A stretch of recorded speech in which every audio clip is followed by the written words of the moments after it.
Hi, I'm State Rep Jeremy Shaffer with another Shaffer Spotlight. Today we're standing here in Marshall Township at the intersection of 910 and I-79. It's a little bit rainy today, but there's an exciting project that has just started to replace the interchange here going on. And I'm here with Doug Seeley from PennDOT, and Doug's going to be talking a little bit with us about what PennDOT has in store for this intersection. So Doug, tell us a little bit about what will be going on here at 910.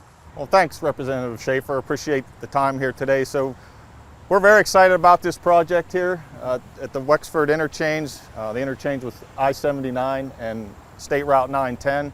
Some big changes coming to the interchange. As anybody that uses this commutes here, uses this interchange, knows that it gets very congested, a lot of traffic here. So we're very excited about the improvements that we're prepared to make with this project. We have a $94.5 million investment in this interchange here, and we're going to reconfigure it. The existing interchange configuration is what we call a full diamond. What we're proposing out here is a full offset single point urban interchange. The single point urban interchange is kind of unique to our area. We've never designed one here or built one in District 11, so we're very excited about implementing this change here. And so what does that mean? So right now you have basically ramps exiting and entering on either side of 79, whether you're traveling northbound or southbound. Yep.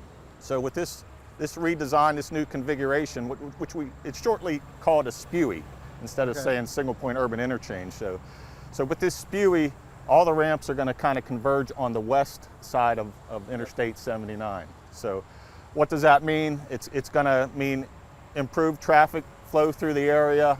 It's a very congested area. It's going to improve safety in this area for anybody that travels out here and exits off of 79 coming northbound to 910 has probably noticed the traffic backs up onto 79. So that creates a pretty big safety issue in this area. So with these new ramps that are going to be built, everything's going to tie into the west side of 910 and create a new intersection there. Yeah, and so that will result in the removal of one of the traffic lights, which creates a backup on the east side of 910 for the westbound flow of traffic, which help people flow through here quicker. So no, it's an exciting project that's going on. So 28,000 vehicles a day use this intersection. It's projected to rise to 35,000. This area used to be farmland and it's been developed very heavily. So we're seeing that effect on backups in different areas of our roads. This interchange project will help people be able to move through and access I-79 much quicker. What are some of the other benefits that you see happening with this interchange? Yeah, some of the other benefits of this interchange design is an equalization and spacing out of the traffic signals, because right now you have two real close, within hundreds of feet, signals as you get off I-79. So spacing out those signals equally between Brandt School and Nicholson Road will help move traffic through this area, help with the congestion that you're seeing out there. Another benefit to this interchange design is the new ramps and all the reconfiguration falls within the existing interchange right-of-way limits. So there's minimal impact to any right-of-way or any property owners in this area. So that's another big bonus to this configuration that we're building out here. Great. Well, thank you for your time, Doug. We appreciate the work that PennDOT is doing here to help replace this critical interchange with a much improved area and help traffic flow improve. Thank you for your time.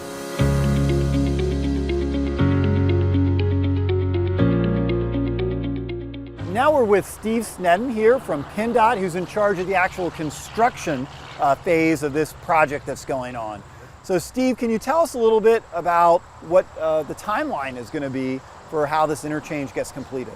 Sure, yeah, happy to do that. Thank you for having us here. I don't know if you can see behind us here, we actually just got started on Monday. And what we're doing right now is pre-phase 1A. I'll try not to bore you with the details there, but we're getting ready for phase 1, and they're doing some rock construction entrances and some shoulder widening. And the purpose of that is they're going to be doing shoulder widening on 79. The purpose of that is to shift traffic on the ramp and to shift traffic on 79 northbound and to add some barrier to make some room so that they can build the new abutments and new piers for the flyover structures. So now, if everything goes according to plan, when will the interchange be completed? Okay, as of right now, we have about 7 phases, and we're looking at a completion date of October 2027. 2027. Yeah, okay. a little more than 2 years from now. So obviously, so during that 2 years, I mean, this is a heavily trafficked interchange. What can commuters expect, residents expect as they're going through the interchange?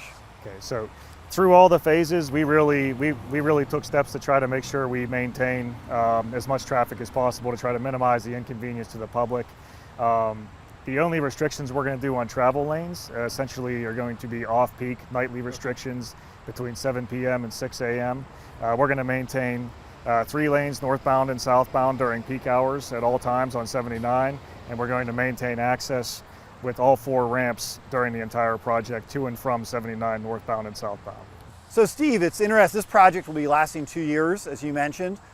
It's interesting because the existing bridge will remain in place, and basically you're going to be making 2 new bridges, 2 new flyover ramps, one south of the existing bridge, which will take northbound traffic and put it on the west side of 79, and then one north of the existing bridge, which will take the traffic from the new interchange and put it onto the northbound ramp of 79. Is that correct? That is correct, yeah. And that's kind of the essence of the single point urban interchange. We're taking, all multiple interchanges on the east and west side of the bridge and combining them all onto the west. So everybody's going to access to and from 79 northbound and southbound from the west side of the bridge via these 2 new crossover bridges that we'll be building. So when you're building those 2 new bridges across both lanes, both northbound and southbound lanes of I-79, what can people expect with that? Because those will be pretty major construction. So I believe beginning in 2026, we will have several closures with either 15-minute stoppages or closures and detours of the northbound ramps and northbound 79. And so that will allow the contractor to set beams on the recently constructed piers and abutments. After the beams are set, they're going to basically spend the next year working on the actual structures and working on the details of the new configuration at the single point urban interchange. And then the following spring is when we'll finally, the bridges will be, the flyovers will be constructed, the interchange will be completed, and we can actually shift traffic onto the new flyover structures and the new interchange on the west side of the bridge. Now, one of the biggest traffic peaks around here, as anyone knows, is in the fall weekends when Sorgel's has their fall festivals. Traffic can back up on the exit ramps onto I-79 for a mile or 2 as people are trying to get to Sorgel's for the big fall festival. Will this interchange construction, once it's done, help that traffic and relieve it and prevent that from happening in the future? Yeah, absolutely. The purpose of this project is to improve the overall congestion in this area and to try to reduce the existing queuing problems we're having with traffic backing up onto 79. So when this project is done, obviously that's going to be improved. And while the project is under construction, as I mentioned, we're still going to be doing everything possible to try to maintain existing traffic patterns and reduce delays. And we have the ability, if there are any problems that come up during construction, we can make adjustments. We can bring on off-duty police to help with the signals. We have a lot of options to try to improve things if we do run into problems during construction. Well, thank you, Steve. Thank you, everyone at PennDOT, for working on this project. We appreciate your time here today. Thank you. This has been another Shaffer Spotlight here in Marshall Township at the intersection of 910 and 79. As always, if you have any questions, comments, or issues that you need addressed, please don't hesitate to contact one of my offices, either in Wexford, Gibsonia, or in Harrisburg at the state capitol. Thank you and have a great day.